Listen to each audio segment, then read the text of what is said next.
This is KGW News at noon. That is a live look from our Skycam at Timberline Lodge. If you think it's cold in the valley, just head up to Mount Hood, where right now it's only 4 degrees. Brr. Hello, everyone. Thank you for joining us. I'm Brenda Braxton. KGW meteorologist Joe Ranieri went up to government camp where some brave souls didn't seem to mind those crazy cold temperatures. Just how cold is cold up at government camp? It's so cold these icicles aren't even melting under the bright sun. Oh, we'll take fresh snow and clear skies in February. Up at Timberline Lodge, temperatures were still in the single digits by the time people started to fill the parking lot on Tuesday morning. We put on double layers today. Last night we were skiing down below and it was snowing. It was beautiful, but today up higher, the wind's blowing harder, but it's a nice day. Factor in the wind chill and it felt more like negative 15 degrees. Take a look at this chart from the National Weather Service. It shows just how quickly frostbite can set in with these cold temperatures. Once the wind chill starts dropping down to about negative 20, it only takes minutes before frostbite can set in. It's cold out there on the lifts. It's cold while you're standing around, but when you keep your body moving and you're actually skiing, it's not bad at all. But those bone-chilling temperatures didn't keep people like Adrian Noller away.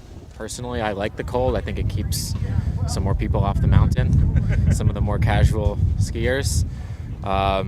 Keeps the locals like myself happy. In fact, he knew exactly where to go in order to be better protected from the cold air. If you go towards the lifts over on the west, they're more exposed, comes out over the tree line, and there's nothing to break the wind. But down here on the east side, you can stay in among the trees, and that's where the good snow is anyway. Have a good one, buddy. All right. While more near record-breaking temperatures are in place the next couple of days, But you get some hand warmers and toe warmers and good gear, you should be fine.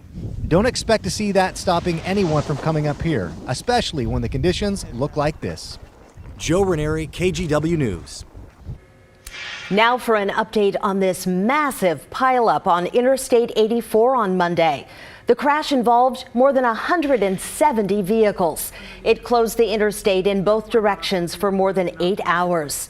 Well, this morning, Oregon State Police revealed what caused the crash, and you may have guessed it. Investigators say it is a combination of compact snow on the freeway and drivers going too fast. Right now, we want to bring in meteorologist Rod Hill. Boy, it was a very, very cold start to our Wednesday. Yeah, you started off showing that Timberline cam, which is, what'd you say, 4 right now? Yes. Nothing to brag about. It was 1 below 0 at the lodge earlier this morning for their low temperature. Here are the other numbers. Now, notice PDX 26. The Weather Service could still adjust that down to 25 maybe on the final report, but the record this morning is 24, and that will stand. So no record so far out at the airport during any of this. It was 20 in Kelso and Scappoose. Look at it in Hood River. It was 14. Here's the most impressive number coming up. Let's go out to the Blue Mountains. Brenda was just showing you 84 out there from that action. Thank goodness has been cleared and the road's back open. 18 below actual air temperature this morning. Actual air temperature out in the Blues. Prineville hit 1. Bend was 1. Burns topped out at 0, or bottomed out, I should say, at 0 this morning. It was also just about as cold at the beach as it was in the valley, 21 in Newport. That's a sign that there's enough of an east wind that it basically shuts down the moderation that we often get from the Pacific Ocean. It is beautifully clear if you're sitting indoors and looking out the window. My, oh my, what a beautiful day. 36 currently actually matches where we were 24 hours ago at noon. I do like our chances to hit 40 up and down much of the valley, maybe a little bit warmer in some spots. Could be freezing again as 8 o'clock tonight. As temperatures again will at least make a play for record lows. The record low tonight into tomorrow morning is 25 degrees. Do you want to reach it? Do you? Well, it's going to happen one way or the other, whether I want it or not. Okay. Thank you, Rod. Well, seriously, if you do need a warm place to spend the night, the metro area does have emergency shelters opened. In Multnomah County, they include the Salvation Army and the East Portland Community Center. In Washington County, the Salvation Army shelter is going to stay open, and then the Beaverton Community Center is also an option. If you'd like more information, call 211 or visit 211info.org. Okay, now let's fast forward to spring and summer. Expect some changes if you're hiking or sightseeing in the gorge. Summer is busy season, and ODOT says that's causing a traffic mess through what's known as the Waterfall Corridor. So Starting in May, drivers will have to buy a timed access permit to use the historic Columbia River Highway. You'll need a permit between May 24th and September 5th from 9 to 6 every day. The problem is between Vista House and Ainsworth State Park. ODOT is trying to regulate the number of cars through there and reduce the traffic jams in the summer.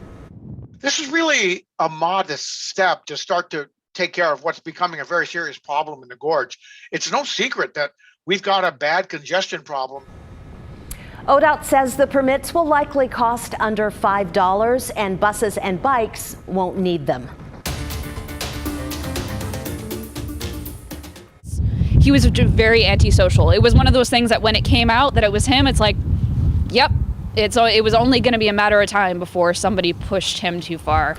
Neighbors are grappling with the latest headlines tied to Saturday's deadly mass shooting. Charges have been filed against the man accused in the shooting, 43-year-old Benjamin Smith. He faces charges including murder and attempted murder. Police say Smith started shooting into a crowd at a racial justice rally in Northeast Portland. Maggie Vespa has the latest. Benjamin Smith faces 9 counts total, including several for assault. His bail is set at $2 million. And keep in mind, Benjamin Smith is, authorities said on Tuesday, in the hospital, still in serious condition. This after police said someone in the crowd of demonstrators fired back at Smith Saturday to try and stop the shooting, hitting Smith in the hip. Court documents show he lives in an apartment complex near Northeast Portland's Normandale Park, where this rally and shooting happened on Saturday. Witnesses said he confronted people blocking traffic for the demonstration, calling them violent terrorists and ordering them to leave. They said Smith then got angry and started shooting. 6 people total were shot. One woman, ID'd as 60-year-old June Knightley, died. Neighbors say they're not surprised. They said Smith was often angry. They said he blamed homeless people for the city's housing crisis, and he was increasingly fixated on the racial justice protests of 2020. His next-door neighbor added this.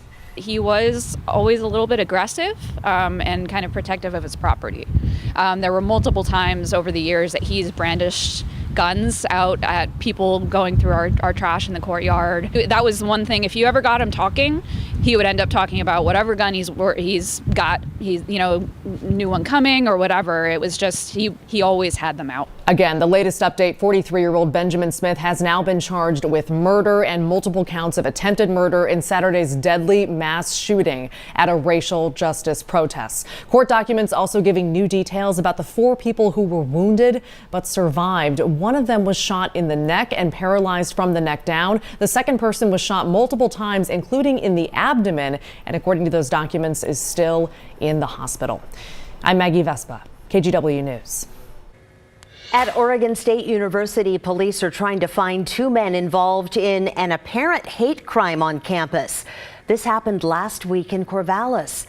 Police say 2 college-age men attacked a person while screaming slurs about their sexual orientation. We don't know if the victim was hurt, but this is at least the second time in a few months where a member of the LGBTQ community has been attacked on campus. OSU has condemned hate and bias of any kind and says it's providing support to those who need it. Well, a mother is speaking out after her 13-year-old son was attacked at Sweet Home High School. So far, police have arrested 5 teenagers, 3 boys and 2 girls ranging in age from 14 to 18. Part of the attack was captured on video. It is disturbing to watch, but here's what happened on February 9th. A group of high school students ganged up on Gavin Donor, who has autism. The 18-year-old arrested is currently the only one in jail. He faces charges including riot, assault, and robbery. Gavin's mom says he didn't know his attackers. I'm not really sure what to think. I mean, we came from Salem, which is a huge city compared to out here, and just, thought it was safe out here. Gavin is doing better, but he hasn't gone back to school yet. His mother says the family plans to press charges. A helicopter owned and operated by a Southern Oregon company crashed in Hawaii, killing 4 people. The Croman Corporation is a military contractor near Medford. Its helicopter was coming back from a training mission yesterday when it crashed off the coast of Kauai. That helicopter is a Sikorsky S-6. The military uses it to retrieve spent missile cartridges from the ocean.